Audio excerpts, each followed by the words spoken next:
attention table, here live today from New City, Microcreamery, brand new grand opening yesterday, ice cream shop in Cambridge. I'm here with two of the founders. Hi, how are you? And I'm just so honored to be here. I literally popped in yesterday. Was wanting something sweet and popped in and to find out it was the grand opening. Had opportunity to chat with them and I was blown away by some of the things that they were sharing with me about their business. Go ahead and introduce yourselves and just tell me where this came from. My name's Jason. My name is Michael. So I'm going to be with you guys. Pleasure. So just a little bit of like what inspired you to open up a second location right here in Boston. Sure. Well, we're out in Hudson, Massachusetts. We grew up in the area. We grew up in a small town called Belmont, which is not too far from here.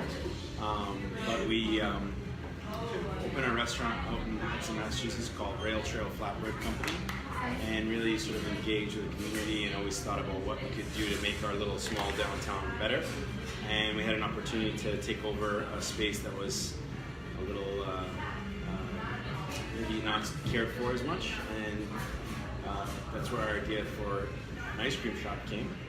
And we opened up a New City Microcreamery back in 2015 with the intention of sort of bringing some of the classic approaches to making ice cream and getting all the ingredients from scratch made in our house, in our kitchen, and sort of apply what we feel about life and our families and how we feed our families to general food and restaurants and now to ice cream. So. See, and that was one of the things that I noticed was when I walked in, they basically said that everything was made scratch in-house. And I thought that was so lovely to have that experience. As we were chatting yesterday, you were telling me that this goes just so much more than making ice cream. You're talking about how you train your employees, and something that you said to me struck and separated you, in my belief, from any other, not even just ice cream place, but restaurant. I don't know if you care to share that with me. So yeah, we utilize a process in our management called open book, and basically what that is we first train our teams so that they understand financial literacy, and then from there we kind of break the business down into a game. So we turn our profit and loss statement into a kind of scoreboard, like at a baseball game. You can see what inning and what the score is and how many outs and all this stuff. So we kind of make our P&L into the scoreboard for our team, and then we create a profit share where if we hit certain goals with our upside, instead of kind of like a qualitative bonus system where you don't really know if you earned what you got, they can track back their success to a numerical outcome that the business was able to achieve. But the really cool thing is that we do it across the board, so it's not just the management team that participates. And so then you have people that don't even have GEDs, that have never heard of a P&L, able to understand how to kind of read that, and we think that that's important because it helps them kind of learn an important life skill that actually, and it helps enrich their life, and it also connects a lot of the mechanical work that actually, not just in restaurants, but really any job you do, there's a lot of kind of mechanical work that goes on, and in some workplaces it can only almost become robotic where you're not really using your full brain, you're just kind of doing a process over and over and over. And so it kind of connects them with the bigger picture of the work. And you know, it actually is a big part of our purpose now, is the education of the team, and hopefully inspiring other businesses to try that too, because we've had fantastic results with it. So is this a model that you use in your other location as well? Yeah, so we started at Rail Trail, Okay. and then we rolled it out in our New City Hudson location a couple years later. And after we get this location rolling, then we'll start to bring it into this location. So you've had a few years to see, have the employees given you any feedback on if it's impacted their lives? Because I'm guessing for some of the employees, this is their first time that they're perhaps taking such a serious look or even consideration of savings or a future with finances. Have you gotten any feedback? Certainly. I think it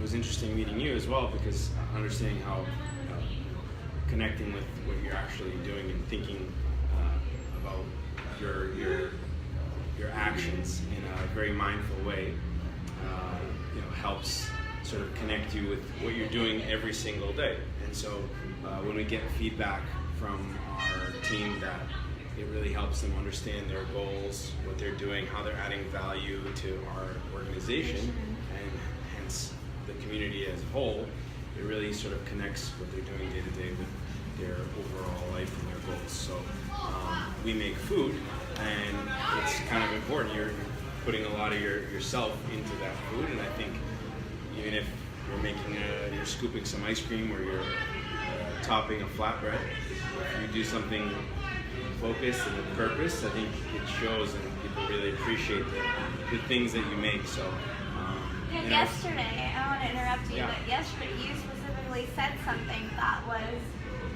so lovely about a piece of training that you do with your employees. Do you mind telling people what that is? Sure. Well, we often remind a lot of our team, especially those that are new, that we sort of have this responsibility to really take seriously what we do for people, because making food is such an intimate process. Hear that, audience? Yeah. Making food is such an intimate process. Yeah, and we say What do you mean by that? We say that because it's one of the few times that you share this experience with someone you may or may not know, where they're making something which eventually you're going to take, you're going to consume, and that those nutrients, that energy is all going to become part of your body as well. Yeah. So I'm Greek, and we often say, like, the person who's baking the bread has to meditate before, otherwise the bread will sort of turn out moldy or And that's last. so hilarious. So that is like vibrations, right? So everything is energy. And what you're basically telling me is you've taught your employees and the person who's scooping an ice cream that everything about them, themselves, matters in that moment. Yeah, we often will tell people, Very profound.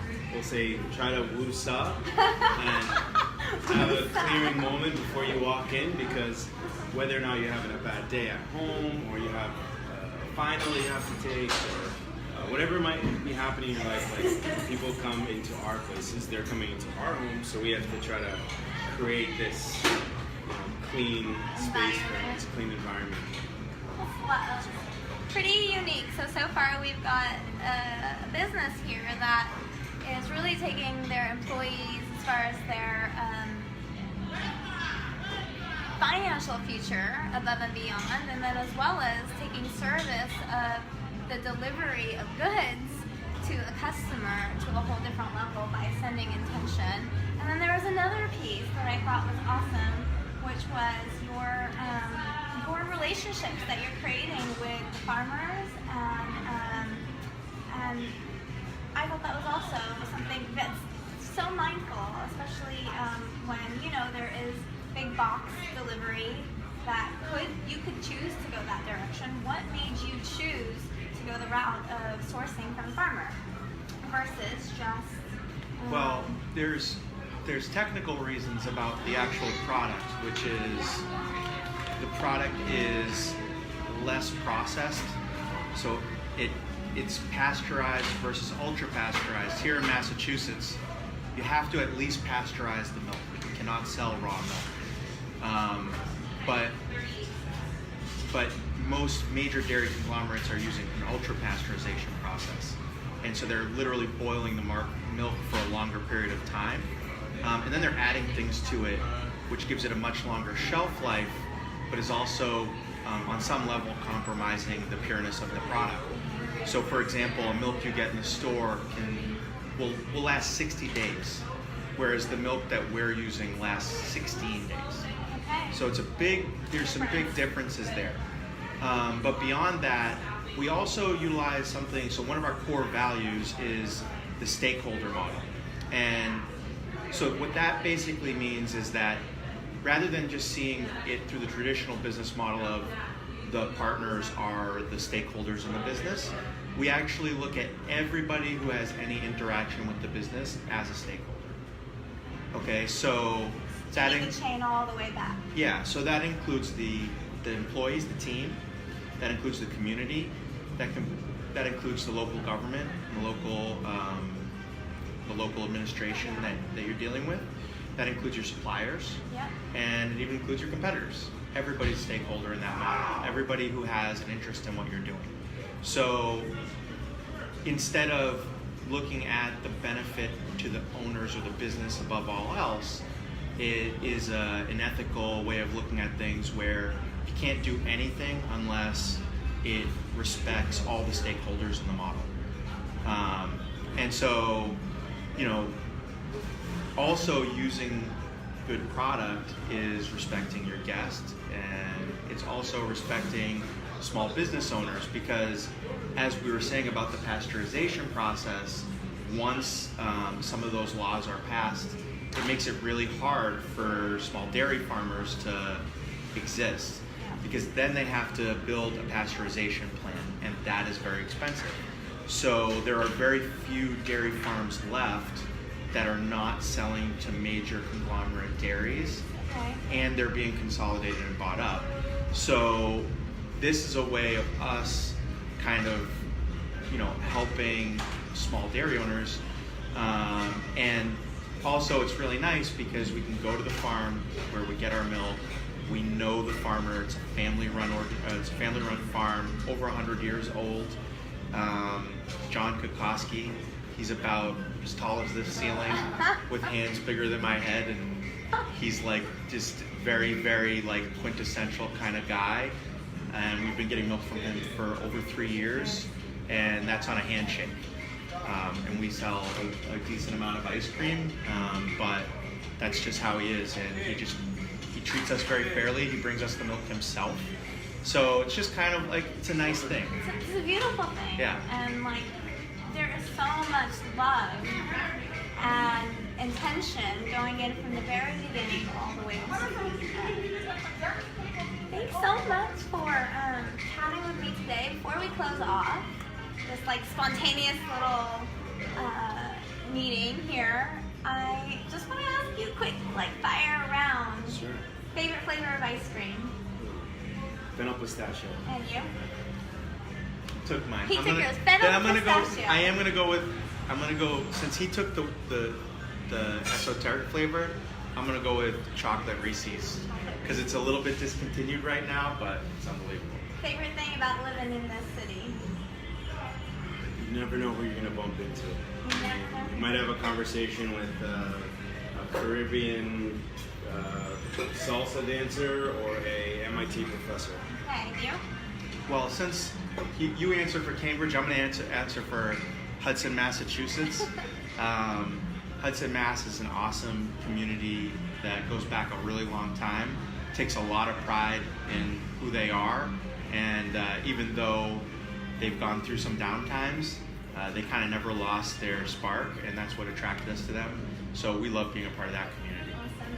And favorite thing to eat in general?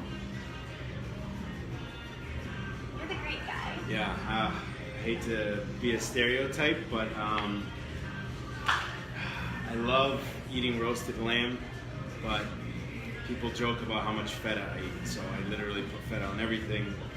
I love it. It's like my ketchup. And do you know what it is about the feta that you like? It's something that I ask everybody. Okay, so you know what you like. Why do you like it? It's pre-programmed in every single Greek. Yeah. It's in their DNA. Do you know that some of this is true? I So what you're believe it. saying They is would true? vote me out if I didn't like feta. No. He doesn't want to be kicked out of the Greek frat. Yeah. I love that it's got some nice moisture to it, so it's like you're putting something on and adds a little moisture to whatever you're eating. It's salty. It's got a little bit of an umami flavor to it. I think it kind of helps brighten up a lot of the food that we Flavors. Do you have something that is like your go-to? I think Honest Taqueria is a Mexican place in Cambridge and a few other areas, like little regional chain around here. But that was probably when I was younger, the first time I ate something and I was like, oh damn, This is good. You have a memory. I need to really like think about what I'm eating, because when it can be really, really good. And I think that I started opening up to being like, oh, let me look for fun culinary experiences. So you have a specific, distinct memory of the first time that you tasted something that was like mind-blowing. Mind-blowing. Or it made you pause. Yeah, and what's cool about it was that a friend was like, you need to try this. And so it was kind of a couple of, for a young person, it was like a couple different experiences where it was like listening to a recommendation and now I actually really value other people's advice, and you know what I mean? Like, Yeah. I think my best friendships and relationships are based around helping each other, and so I think that's really cool too. So like that whole, I still remember the first time I went there when I was like 14 or 15 years old. So yeah. Thank you guys so much for joining me around your table today. Conversations around the table. And I tried it yesterday. I had the chocolate croissant waffle cone. Yeah. And it really was delicious. And I'm gonna head out back to Dallas tomorrow. And I'm so happy to have conversations with them. Bye. Thank you. Bye, Dallas.